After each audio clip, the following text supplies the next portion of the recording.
Okay, good morning everyone. Let's see who's here. Happy Monday, by the way. It's a beautiful day here in Vancouver. Karen's here. Hello again, Karen.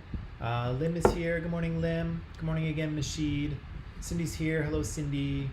Aliana's here. Hello, Aliana. Good evening again, Tika. Casey's here. Hello again, Casey. Ella's here. Hello, Ella. Pearly. Hello, Pearly. And Jenna's here. Hello again, Jenna.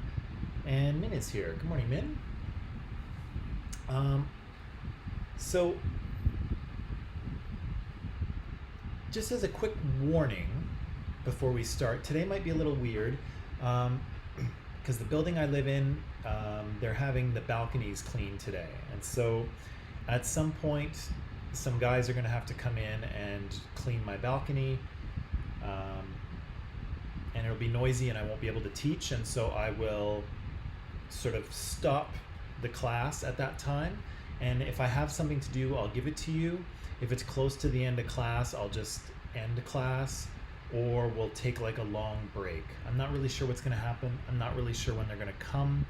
And so just so you know, we'll have to do a little timeout at some point in class, but I just don't know when that's going to happen. So be ready for that. It might be a little weird. It might be a little abrupt. Okay.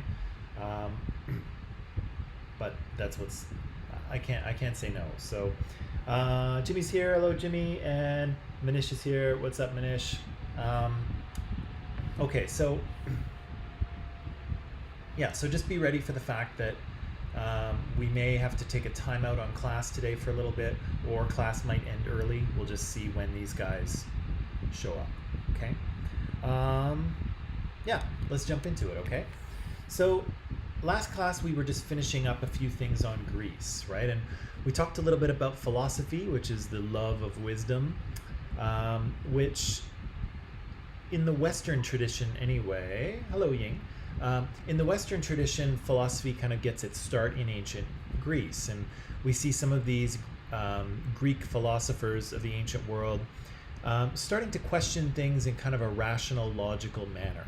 And so instead of looking to the heavens or the gods, or looking to myth in order to determine the nature of the universe and to ask questions, philosophers start to look at logical and rational means by which to answer their big questions. And so they decide that if you observe carefully, that you can figure out the laws of the universe. You can figure out how the universe works. And it doesn't have anything to do with gods. It has to do with universal principles.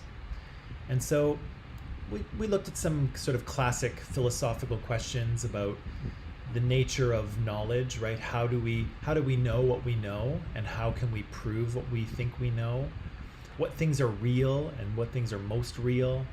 How should people live? What's the best way for people to live in order to be fulfilled, or to enjoy life to the maximum? Hello, Sabrina.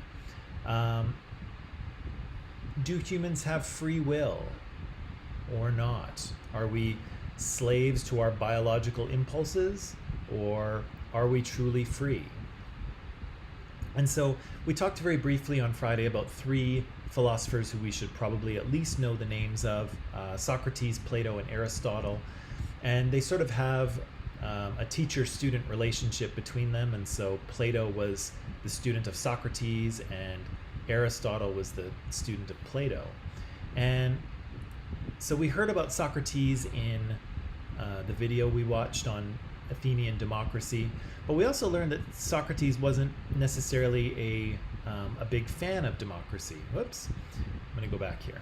He wasn't a big fan of democracy, Socrates. And the reason, if you'll recall from the video that we watched, is that he felt that giving people a vote when they hadn't educated themselves or thought carefully about the issues was dangerous, because then you could have people voting for things, saying yes or no to things, when they weren't educated about what they were saying yes or no to.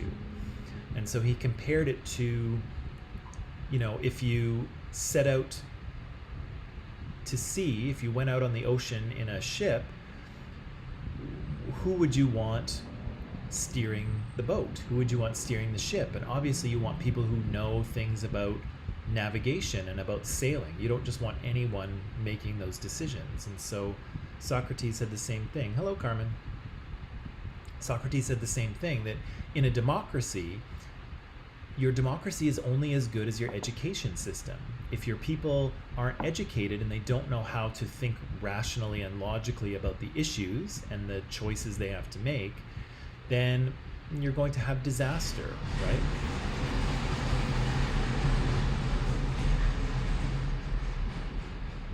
You're going to have disaster.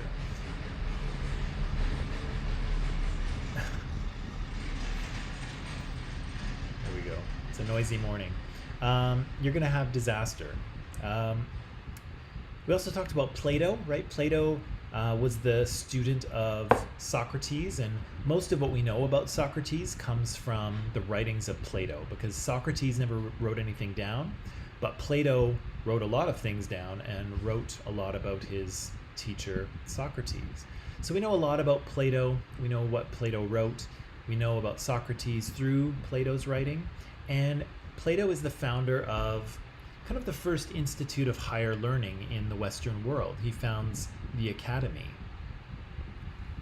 And the academy is kind of, I guess, the very first university, if you will, although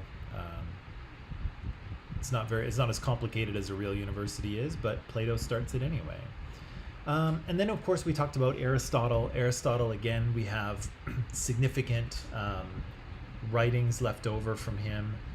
We know a lot about him and what he thought and what he was kind of investigating.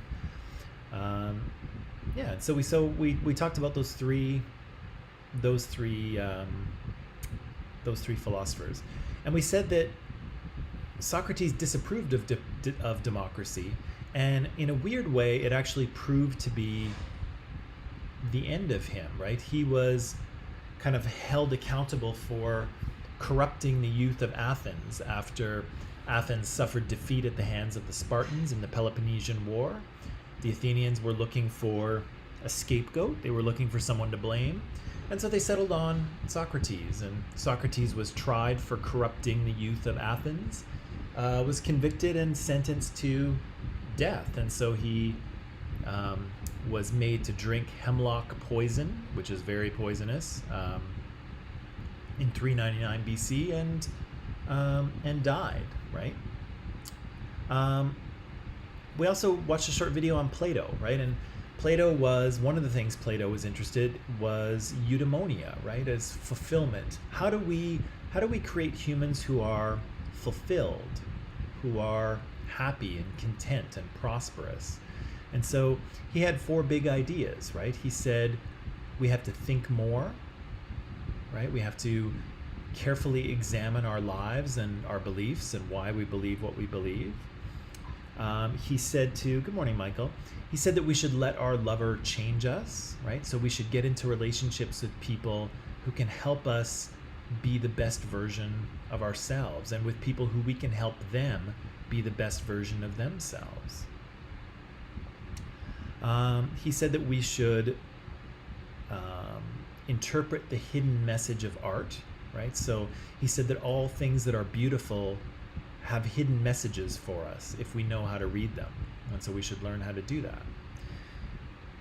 And then finally, he said that we should reform society.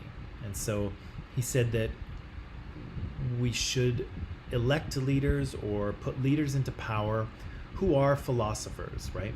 Not people who are demagogues, not people who simply tell us what we want to hear and give us what they think that we want or what we think that we want, but people who know how to think critically and rationally in order to run our society. Those are the people who should be in power.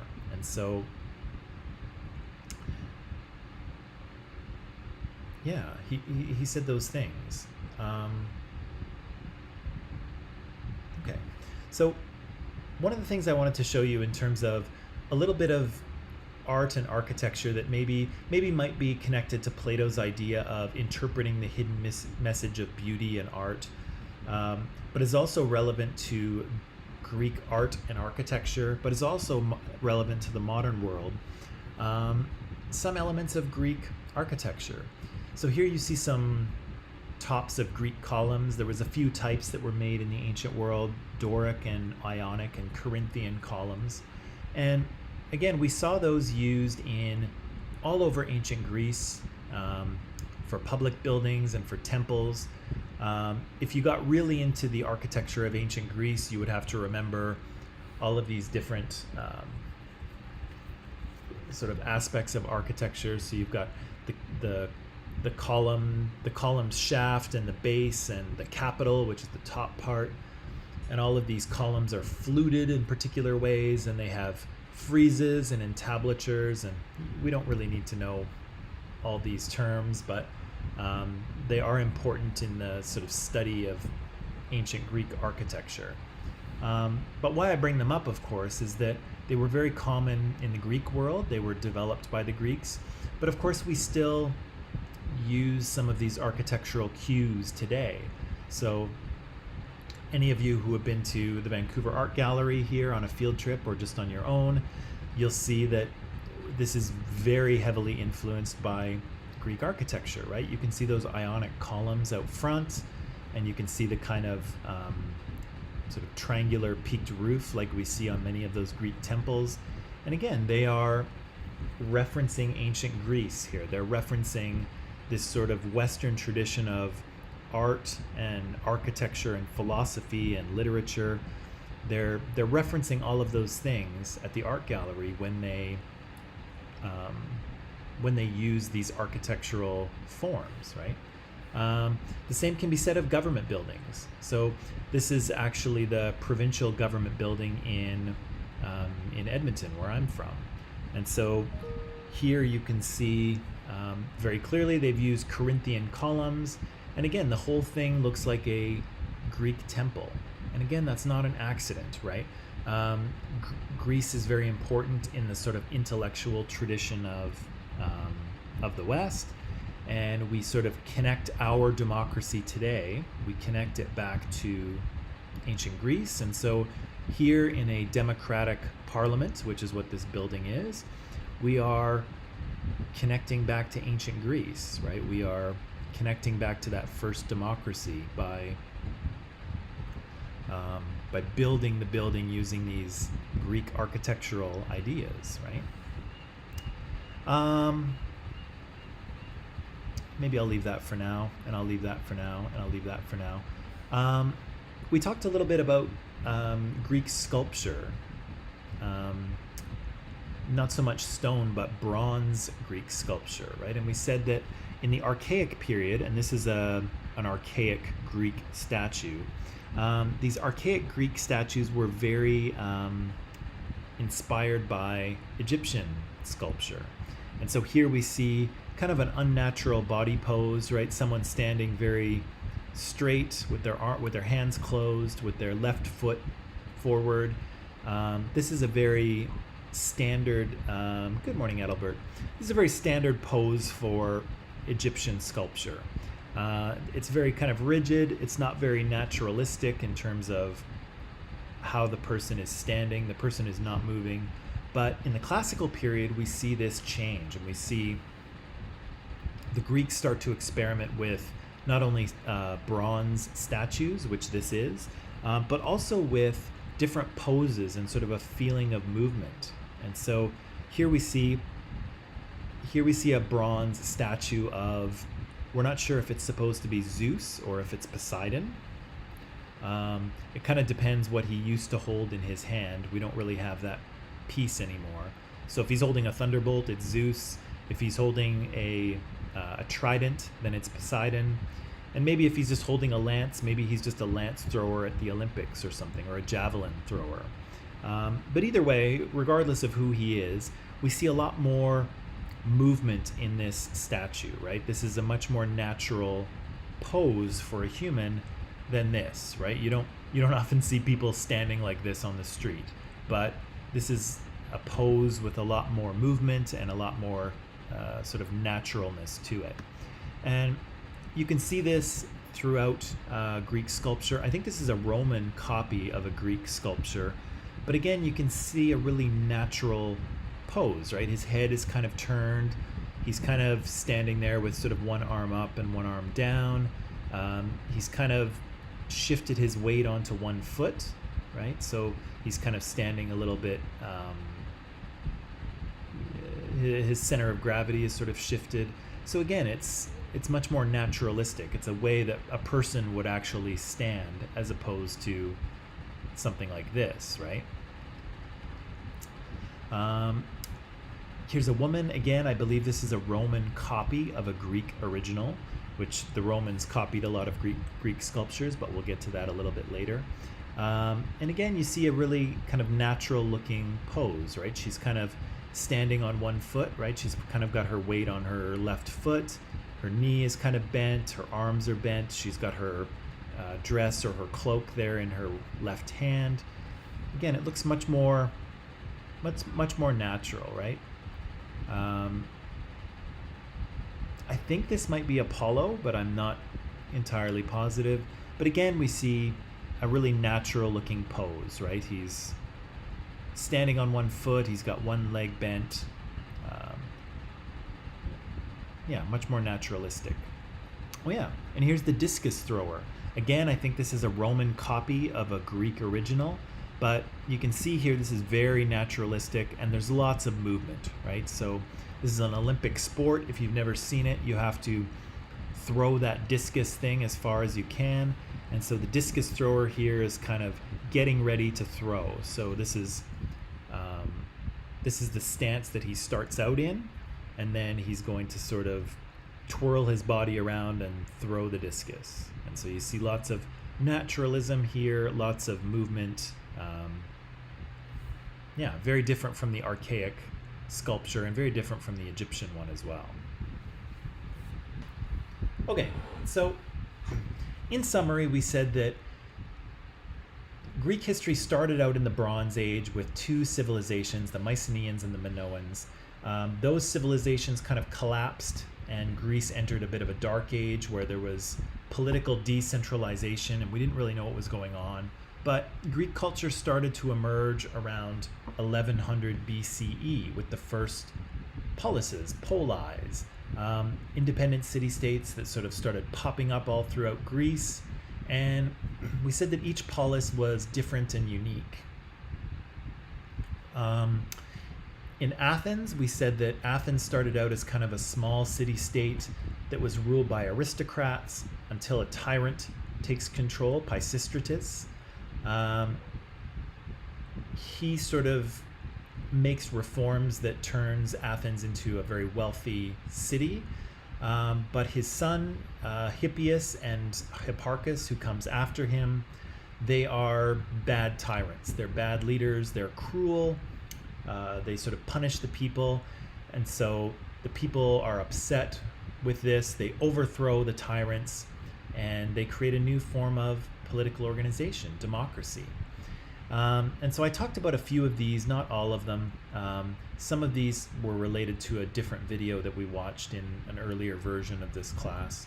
But the Athenians installed democracy. They don't like tyrants anymore. Aristocratic rule doesn't really work for them either. And so they create this brand new system where the people have the power. So Athens continues as a democracy. We hear about Themistocles, who convinces the Athenian democracy to build a fleet of triremes, right, a naval fleet. After the Athenians defeat the Persians at Salamis, the Athenians become a major factor in the Aegean, and they become very wealthy in the process. After we see a politician named Pericles come to power, he makes Athens quite beautiful. He builds lots of things like the Parthenon, but later on they pick a fight with Sparta. The Peloponnesian War begins, and that war will actually end with the defeat of Athens, the burning of its navy, and kind of a transition for Athens becoming less of an imperial military power and more of a intellectual type of city, an artistic type of city. And of course, Socrates will pay the price for that, and he'll be executed, right? And so what I pointed out, or what I was hoping that we would see last time, is that, maybe we could see the Athenians of being guilty of hubris here. Maybe the Athenians were too proud of themselves. They thought they were so great. They thought they were so powerful. They thought they could do anything. And so they wind up kind of getting a little too big for their boots and picking a fight with Sparta that they can't win. And so the military version of Athens falls, just like Icarus, who flies too close to the sun. But again, a new kind of Athens is born out of that defeat, one that's more kind of intellectual and artistic. After that period, we see that no one city-state is really able to dominate the Greek world. And so there are smaller scale conflicts, smaller scale wars with Athens and Sparta and Thebes and such. None of them really lead to a big empire kind of thing like the Athenians had. And so eventually, since the Greeks are just constantly fighting amongst themselves, it leaves them open to domination from an outside power. And so that comes in the form of Philip II, who's a king of Macedon, and probably more famously his son Alexander. And so Alexander will charge out of northern Greece, he'll charge out of Macedon, and start conquering different places. Interestingly, he's actually inspired by Achilles, who's the hero of the Greek story, the Iliad. Achilles is kind of a great heroic warrior who wins battles, and Alexander wants to be that as well. And so he goes on military campaign after military campaign, conquering basically the entire Greek world and the entire Persian world. And so, sorry, I'm just going to jump ahead a little bit. So yeah, he starts out in Macedon, which is kind of if you look at the top left part of this empire, that's where Alexander comes from. He conquers basically the entire Greek world, then the Persian Empire, then he conquers Egypt, and then he just keeps right on going all the way to India. And so you can see on the far right, he encounters India. At that point, in about 320, let's say about 323 BCE or so, his generals go to him and say, "Look, Alexander, enough is enough. We've conquered all of this territory. We haven't seen our wives and children in 10 years. We really want to go home." And so Alexander is forced to sort of stop his campaigns, and he kind of dies shortly thereafter. And so this entire empire gets broken into three pieces, and the three pieces are ruled by three of Alexander's main generals. And so there's Seleucus, who we actually heard about when we talked about the Mauryan Empire in India, right, with Chandragupta Maurya, and then his grandson Ashoka. They had some conflicts and later interactions with the Seleucids, right, with Seleucus. And so Seleucus takes over the far eastern part of Alexander's empire. His general Antigonus takes over the sort of part of the Persian section of the empire.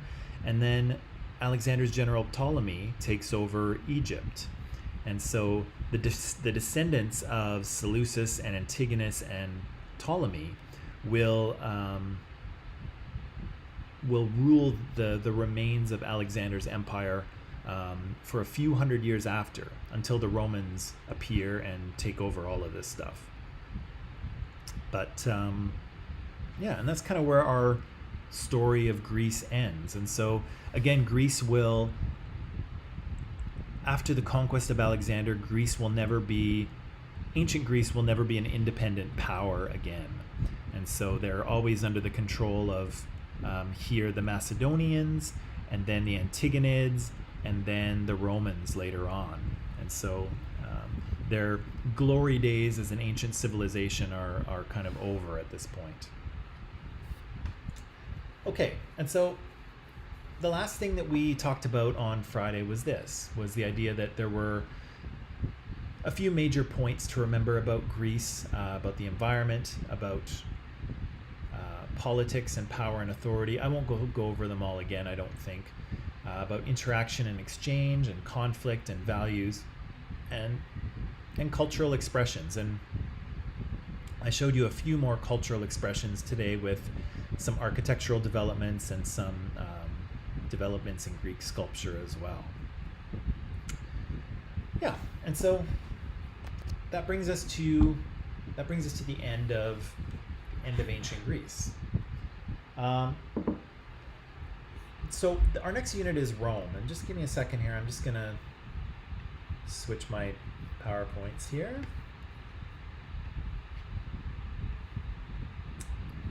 Yeah, so our next civilization that we'll deal with is Rome. And again, this will be probably the last civilization we deal with. I had one more, but I don't think we have time for it. Rome is important because a lot of the things that we know about ancient Greece will be told to us by the Romans. The Romans are heavily influenced by the Greeks. The Romans deeply admire the Greeks of the past, and so they heavily plagiarize them in literature, in religion, in myth, in art, in political organization. So the Romans borrow very heavily from the Greeks, and during the Enlightenment and the French Revolution, Europeans borrow heavily from the Greeks and the Romans, and then from the Enlightenment, those ideas find their way into sort of greater Western European culture, and the United States actually is, the political organization of the United States is heavily influenced by the Roman Republic. And so there is a very clear kind of through line influence from ancient Greece to ancient Rome to Western Europe, the Renaissance, the Enlightenment, and then on to kind of the modern European and North American cultures that we have today. There's a very clear connection. So for Rome, there's kind of, well, when Rome starts out, this is Italy, okay, but this is Italy in ancient times, and so this kind of maps out a few of the culture groups that exist prior to the rise of the Roman Republic. And so you can see there's lots of different cultures in Italy at the time. There's Greek settlement in Sicily and sort of in the southern part of what's now Italy. There's Umbrians and Oscans. The Latins are actually who we will come to know as the Romans. And so the Romans just occupied a little piece of area around the Tiber River, which is now where Rome is today. There's a Punic civilization in North Africa that you can kind of see there. And then there's Etruscans to the north, and then Gauls to the far sort of northwest. And so really who the people we'll hear about in this story are, of course, the Romans. We'll hear a little bit about the Punic civilization. We'll hear about the Greeks, and we'll hear about the Etruscans to the north. And when Rome is founded as a city, it's the Etruscans who are actually the major power in the region. And so the Etruscans are kind of the more technologically sophisticated civilization. They're the more complex civilization. The Etruscans are the real powerhouse in Italy when the Romans first appear. Okay, and Rome will actually go through three periods that we'll talk about very briefly. So very similar to the story of Athens, Rome will start out as a monarchy. Rome will have a king, an Etruscan king, actually. But as you will soon learn, the Romans will get tired of their king, they'll overthrow him, and then they will create a new form of political organization. They will create a democratic republic. And so again, that's the republic that's going to heavily influence other political forms or other forms of political organization in Western Europe as the years go on. And again, that will influence the United States all the way up to today. So the Roman Republic period is very prosperous for Rome. It's very important for Rome. But when we get to about 27 BC, again, we'll see a form of monarchy returning with the establishment of an empire with a single person in charge. Okay, so Rome will kind of go through these three periods of political organization, starting out with a monarchy, then going to a republic, and then evolving into an empire at the end.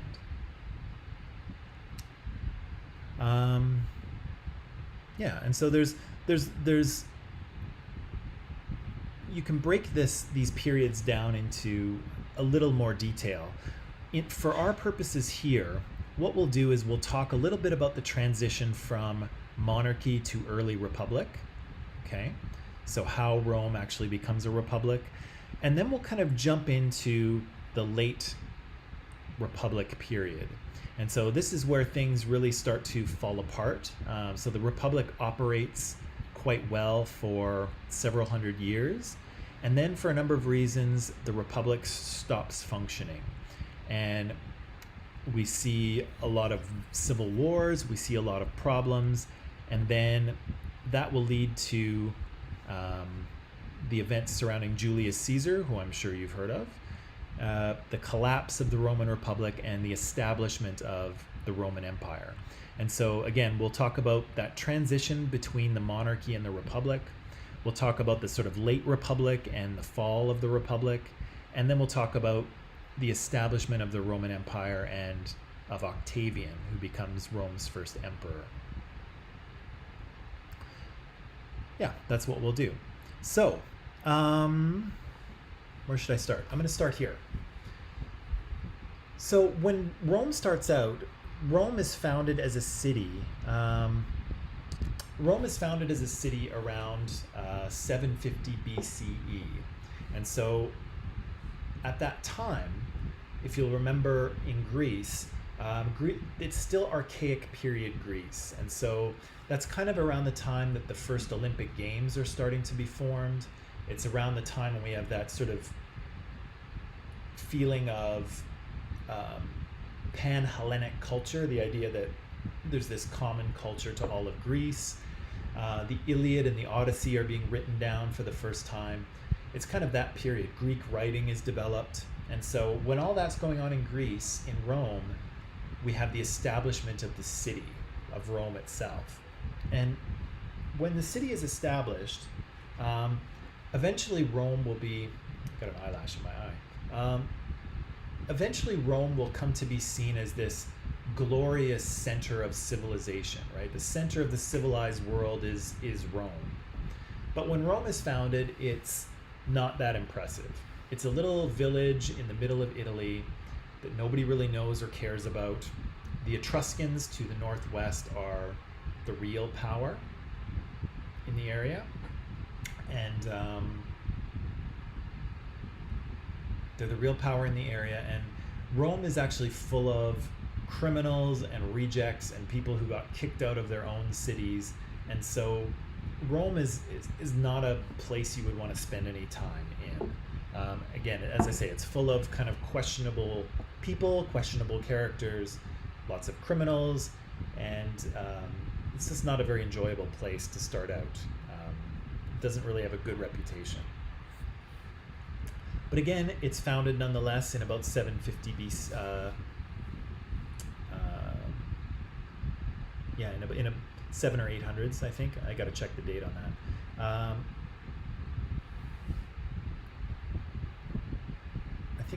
So I think I said most of this. I didn't say that, but I'll come back to it later. Okay, this is where we are. So this is what I would like you to do. I would like you to read and answer some questions, okay? So I'm going to put this into student portal, not student portal. I'm going to put this into Microsoft Teams, which I just did. I'll put this into Microsoft Teams, and I'll give you about, let's see, I'll give you about 15 minutes to read it. Okay, so take 15 minutes to read it and answer the questions, typing them out, and then we'll take a 10-minute break. Okay, so that's about 25 minutes from now. That'll put us back here at 11:05. Okay, so maybe what I'll do is I'll turn you loose to do that reading, to answer the questions, take a 10-minute break after that, come back here at 11:05, and we will review the answers to those questions if the guys aren't here cleaning my balcony, but we'll see how it goes. Okay, so yeah, so the questions are posted in Microsoft Teams. Go look at those, read, answer the questions, and I'll see you back here at 11:05, I think. Okay, so go to it.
Okay, people, and we're back. So, hopefully, you had enough time to read and take a break and answer some questions. Um, so, as you can see, this first section of the text takes us back to kind of the very beginning of Rome and some of the founding ideas. And so, at the time that some of this stuff happens, there is no kind of written history. People aren't writing in, the Romans aren't writing anything down. And so we hear about this stuff from much later periods. And so I think in the textbook they mention Roman writer Livy. And Livy is actually writing at the time of the first emperor, of the time of Augustus. So he's writing about things that happened 700 years ago. So the degree to which these things are accurate are difficult to tell. There might be a little bit of history. There might be a lot of myth. Part of it might be fact. Part of it might be made up. And so we hear lots of... it's difficult to tell what actually happened at the beginning of Rome. But the story does, or the text does tell us a few things, right? So yeah, we hear about these two twin brothers, Remus and Romulus, and so both are the son of, supposed to be the son of Ares, Mars actually. Ares is the Greek version of Mars, so of Mars, the god of war, and a descendant of the Trojan hero Aeneas. Yeah, so that happens a little bit later on. The Remus and Romulus myth is actually older, and the Aeneas thing gets added in at a later date. But here we have kind of the blending together of the Greek god Ares, except called Mars. We have kind of the blending in of this Aeneas, who is a character from the Iliad. And there's this idea about Remus and Romulus. And so, let's see what else we have here. So yes, they're twin brothers. They're abandoned as infants, and they are raised by a she-wolf, a female wolf, right? Yeah, and so they later grow up, and they declare themselves to be kings, and they each build a city, or start building a city. And of course, Romulus's city, Rome, will come from his name, right? But we hear about a conflict between these two brothers, and so they get into a fight, and Romulus kills Remus. And now there's a few versions of this. Let me just see what else he said here. Romulus and twin brother Remus are famously abandoned as infants and then nursed by a she-wolf, the sacred animal of their father Mars. That's good. And Sabrina, I guess this is a continuation of your earlier one, right, Sabrina? So Romulus is the son of the war god Mars, and Remus is killed by his brother when he insulted the new city. Yes. So there's a few versions of this. In one version, they try to figure out who's going to be king of the city, and they consult a priest, and the priest divines that it's going to be Romulus, but Remus won't accept that, and so they fight, and Romulus kills Remus. There's other versions of the story where Remus insults Romulus or his city in various ways, and so Romulus kills him as a result. The stories kind of vary, but either way, these two boys are raised by a wolf. They become kings and get into conflict, and Romulus actually kills his brother Remus, right? So this is a weird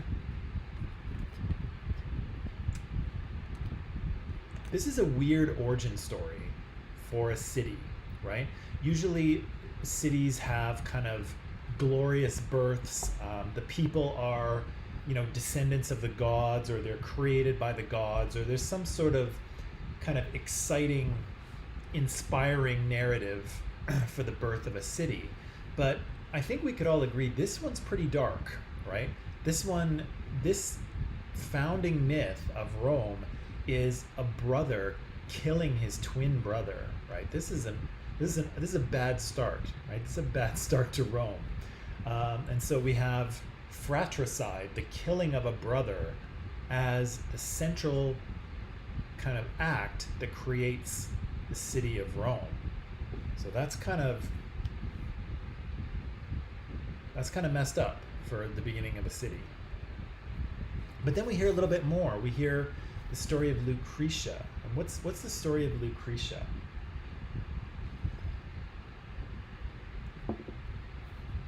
Because she's important as well.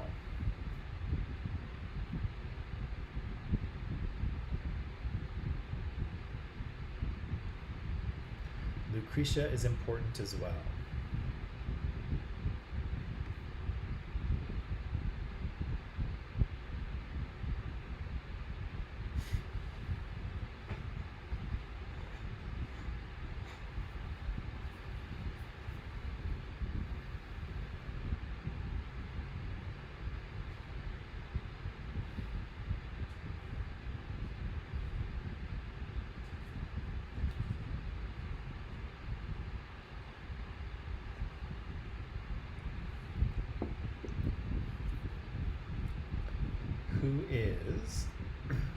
Who is Lucretia?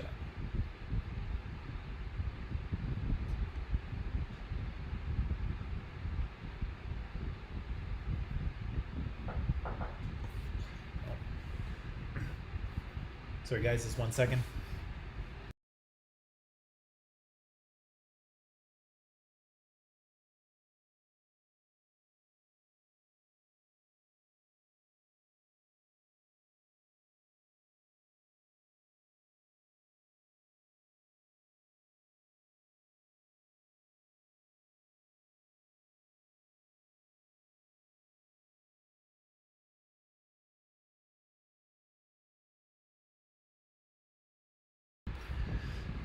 Sorry guys. Okay, Lucretia. So KC says, yeah, she's a noblewoman's wife. So she's a Roman. So at the time that this story takes place, the Etruscans are actually in control of Rome. So that different culture from to the north of the Romans, they are dominating the Romans. They have an Etruscan king ruling over Rome.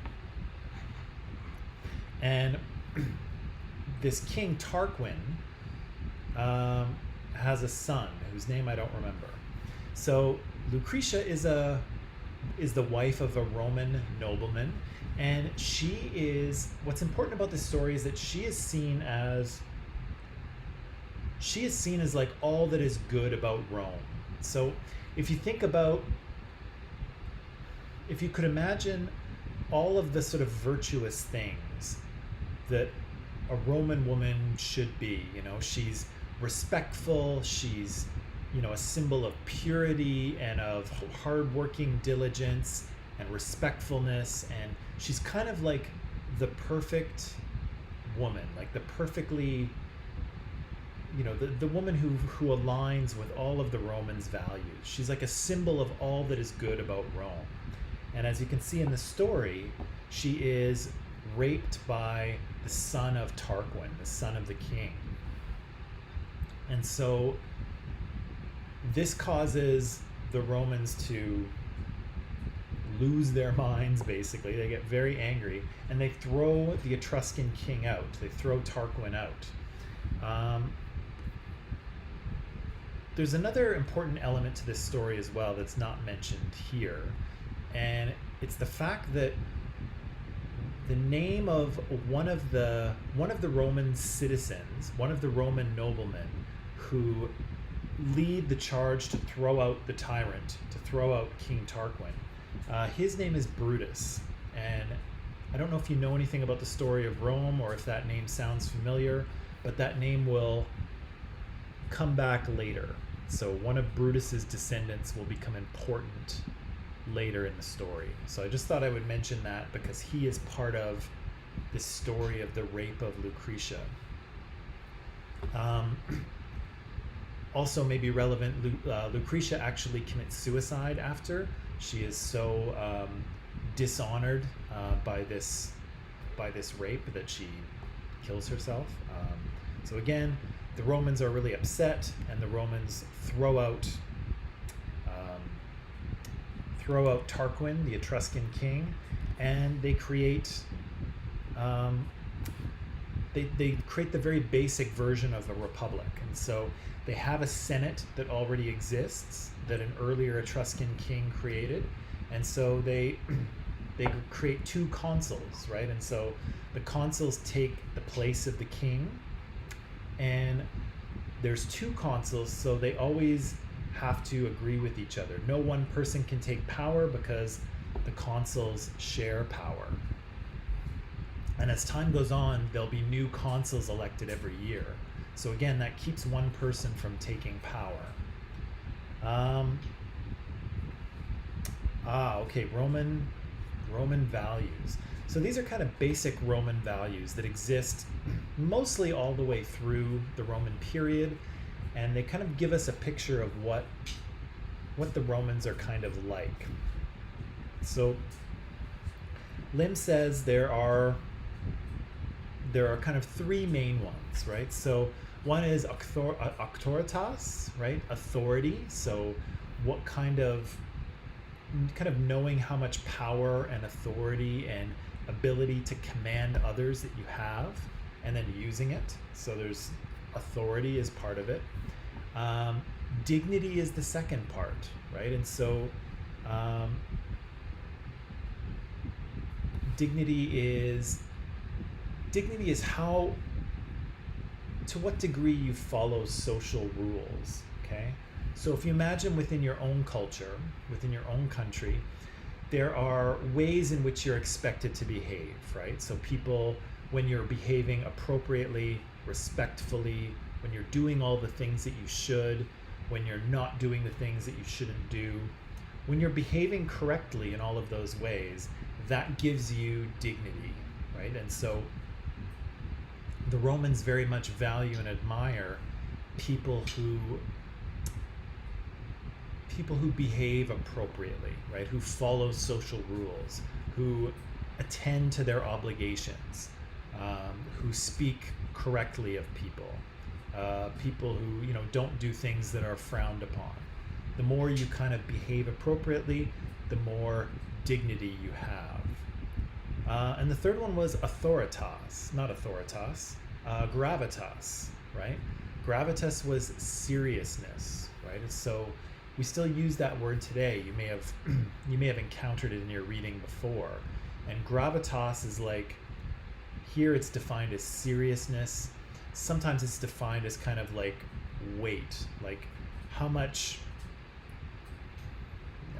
sort of seriousness can you bring to something. And so people who have gravitas have a lot of seriousness, and when they speak, you listen to them, right? And so these three things of kind of appropriate behavior, dignity, auctoritas, which is like power and authority, and gravitas, seriousness, are all important parts of correct Roman behavior. And so, the picture you're probably getting here is that they're not a fun, crazy, wild kind of people. They're very sort of serious and emotionally controlled. If you've heard of PDA, public displays of affection, the Romans aren't like that. There's not a lot of public display of affection. There's a lot of emotional control that the Romans feel is appropriate. So they're a serious conservative group, the Romans. And connected to that conservatism is that strong respect for the past, right? For the actions of the ancestors and traditional ways of doing things. And so the Romans, in terms of culture, they look back, they don't look forward. Okay, so they are very kind of culturally conservative. If the ancestors did something somewhat in a particular way, that's the correct way. That's the way that the Romans think things should be done. Now, that said, the Romans were actually quite innovative in terms of technology. And so I'm not sure that if we'll get to see this or not, but as the Romans start to conquer other nations and other cultures, they are actually quite innovative. They borrow the best ideas from those around them, and so it's a bit of a contradiction, because the Romans are very conservative and very traditional, but at the same time, they know a good idea when they see one and they steal it. And so they absorb all sorts of religious and architectural and scientific and technological ideas from other cultures, while still remaining kind of very traditional and conservative at their core. So they're very interesting people. And they're also very deeply aware of social divisions, yes. And so that brings us to our last question, right? Our last question is, what are plebeians and patricians? So there are these two groups in Roman society, but who are patricians and plebeians?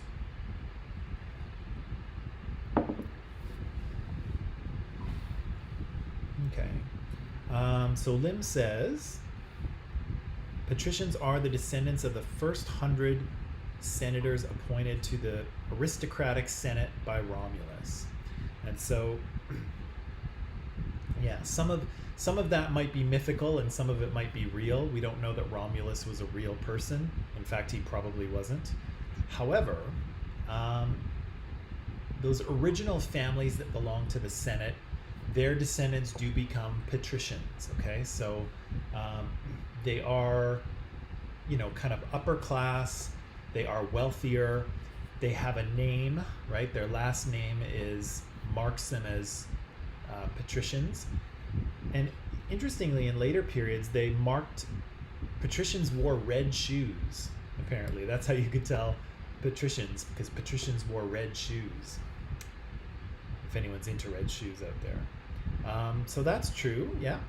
And Lim says plebeians are basically everyone else.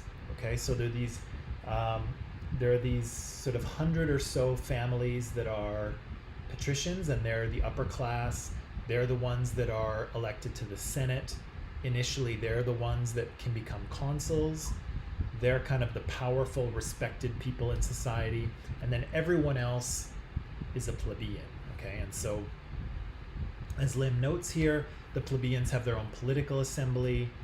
They have their own council. And everyone belongs to this centuriate assembly. So, yeah, we kind of have two levels of Roman society here: the upper class patricians who are connected to Rome's original Senate, and then we have everybody else who are plebeians. Okay, that's good. And red bottoms. I thought it was red shoes. I thought they wore red shoes. Am I mistaken? It's possible. Okay. So. Let me go back here. So this story starts out with the Etruscans. And so, like I mentioned, the Etruscans were a culture to the northwest of Rome. When Rome first became a city, the Etruscans were far more sort of complex, far more technologically advanced than the Romans. Again, Rome was kind of a crummy little village with a bunch of criminals that, nobody would ever go to Rome. The Etruscans were... Oh, okay. Oh, those are, Karen, those are Ferragamos, right? Is it Ferragamo who makes those women's shoes with the red bottoms? I wonder if there's a connection to... I wonder if that is a connection to the patricians from Rome. That's interesting. If you... they're Labutin, right? Sorry, you're right, Sabrina. But I wonder if that's a connection to to ancient Rome, or if it's just something, if it's just a design choice.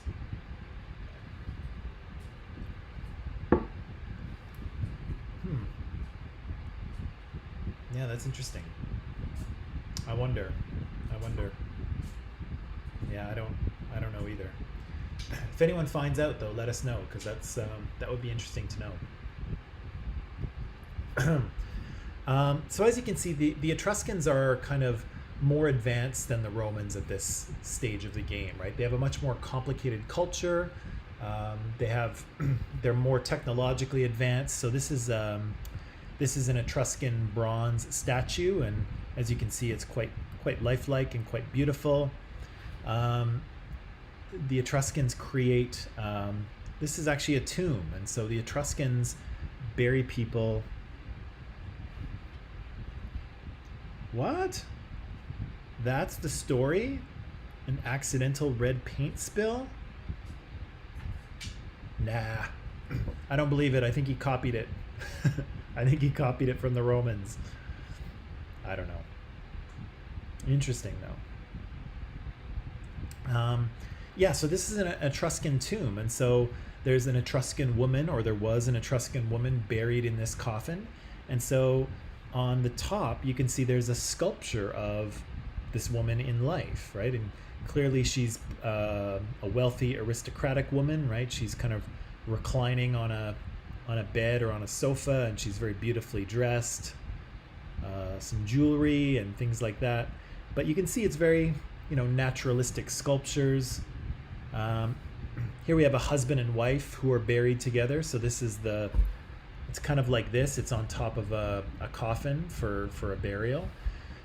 But here you can see an Etruscan man and his wife, and they're just kind of hanging out, right? He's got his arm around her, and she's probably holding his hand. His hand is kind of broken off since then, but yeah, they were probably holding hands, and it's probably a sweet little thing, right? So unlike the Romans, the Etruscans were very comfortable sort of expressing emotion and affection for their husbands and wives in public. And so, we have lots of these Etruscan sculptures that show, men and women kind of being together and being okay with expressing that emotion in public. The Greeks weren't like this. The Greeks were pretty shocked by Etruscan art because it's very flirty kind of thing.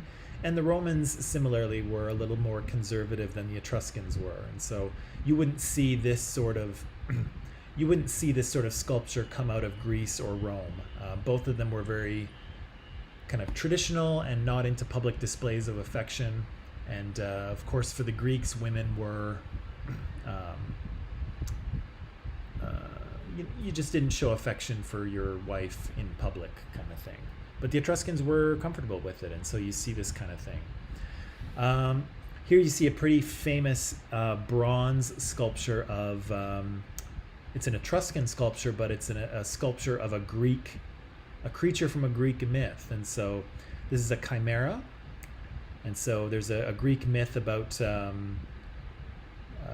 this chimera creature terrorizing the countryside, and the creature is killed by the Greek hero Bellerophon. But again, this is a very not common, but a very popular Etruscan sculpture of a Greek myth.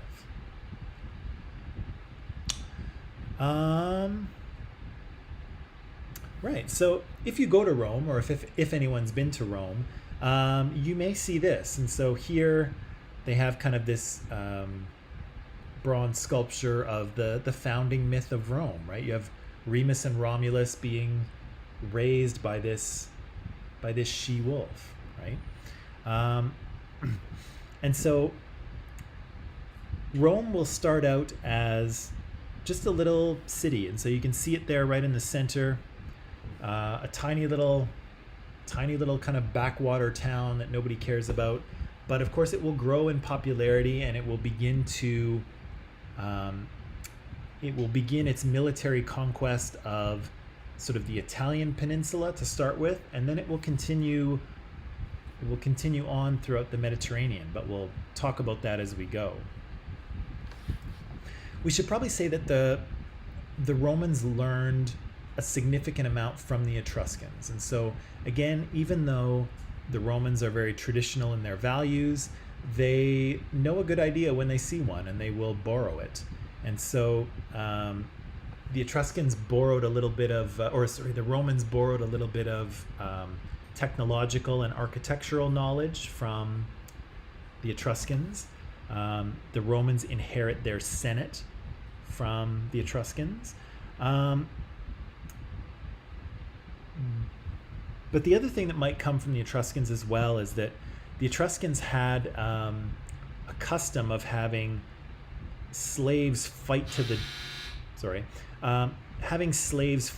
death at the funeral of their master. And so these are gladiatorial matches. And so the sort of practice of having slaves fight to the death as gladiators, that actually comes from the Etruscans. But if you know anything about Rome, you'll know that later on there will be lots of gladiator matches in arenas around the Roman world, and it will become a very popular form of entertainment. But the Romans inherit that custom from the funerals of Etruscan noblemen. One of the early Etruscan kings that rules Rome before the Romans kicked them out is this guy Servius Tullius. And Servius Tullius is, again, an Etruscan king, but he does a few very important things for Rome while he's king. He creates a census. And of course, if you know anything about sort of the Western world here, we still have the census today, right? We still answer a questionnaire so the government can find out how many people are in the country and know some things about them. But the census of Rome organizes the Romans by social and economic class. Okay, and so depending on the social and economic class you belong to, that determines the taxes you pay, it determines your military service obligations, and it determines what sort of rights and responsibilities you have in Roman society as well. And so this may seem like a boring thing to you.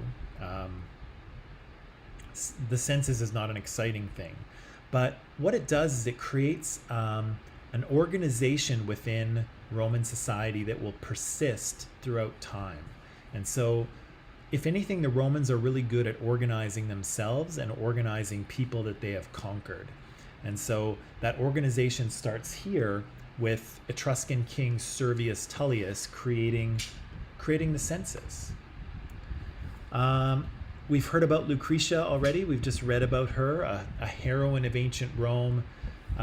She's this beautiful and virtuous wife of a Roman nobleman whose name is not important, but his name is Lucius Tarquinius Collatinus. But she is raped by the son of the Etruscan king and commits suicide afterwards. And so, again, the Romans get very, very angry, as one might, and they throw the Etruscan kings out of Rome. And so, like I mentioned, this guy here, Lucius Junius Brutus, one of his descendants will become important a little bit later on. So I'll just keep that name Brutus in mind. And this, of course, founds the Roman Republic in 509. And so Rome ceases to be a monarchy and now has become a republic. So the Romans create this thing and they call it res publica, which is Latin for the public thing or the public affair. And so governing Rome, making decisions in Rome, is a public thing. It's a res publica.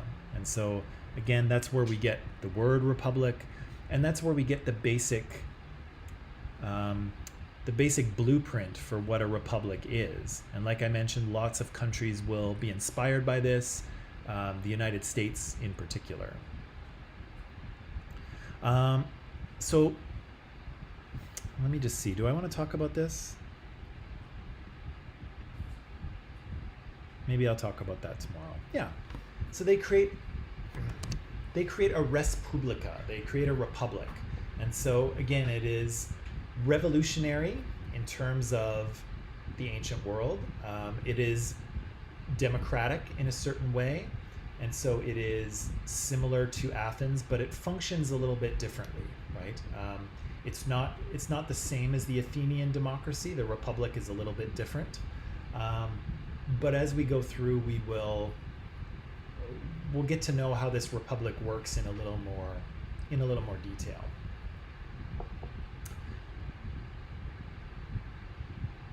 Yeah. Okay. I think what I'll do is I'll leave it there. We've got about 10 minutes left, but I think that's kind of enough for today.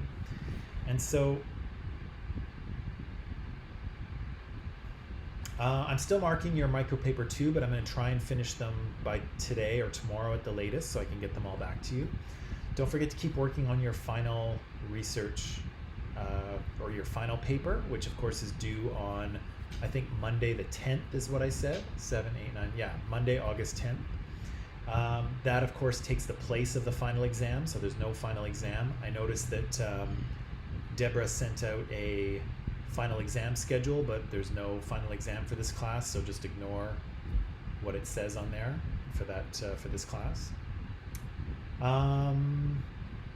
Yeah, but I think I'll leave it there and come back tomorrow, and we'll continue learning about Rome, its republic, and how that republic functions, what the Romans are like, what their daily life is like, and so on and so forth. Okay, so that's it for today. Those of you who participated, thank you very much. You did a good job. Who knew that Christian Louboutin, shoes were going to come up today? Not me, but sometimes that happens.